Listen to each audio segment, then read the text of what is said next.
فلينظر الإنسان يستطيع مما خلق الذي يكون حياته کوئی چیز سے پیدا ہوئے میرے ذرا دھیان کر کے غور کر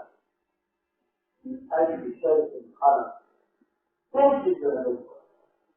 یہ دودھ کا اور ہمارے پانی يخرج من بين الصلب والتراب فرمانستان سے سیدھی طرح نکلا والے پانی جو ہے جمع کر کے ویسے کھاوا پینے والا انتظام فلينظر الإنسان إلى طعامه أنا صببنا الماء صبا ثم شققنا الأرض شقا آسمان کا پانی برسان کریں گے پھر واسطے انار کھجور زیتون اشارے سے بناتے لگے تو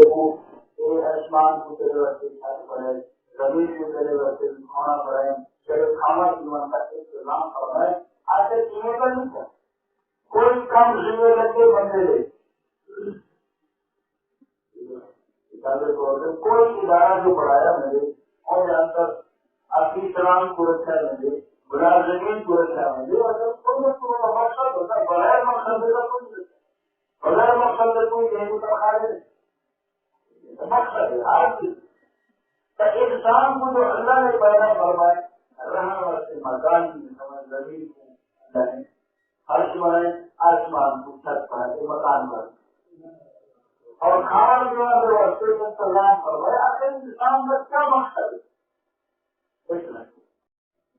اللہ تعالیٰ خلق کو مسجد سے انسان کو حاصل ہدایت کے واسطے محاصر ہے اور دنیا کا ٹھکانا بھی آج بھی ٹھکانا ہے ارے جگہ ٹھکانا نہیں تو کوئی بندہ ہمیشہ رکھتا دوستو آج کی یہ ویڈیو آپ کو کیسی لگی؟ کمنٹ باکس میں اپنے خیالات کا اظہار ضرور کیجیے گا۔ تب تک کے لیے اجازت دیجیے۔ اللہ نگہبان۔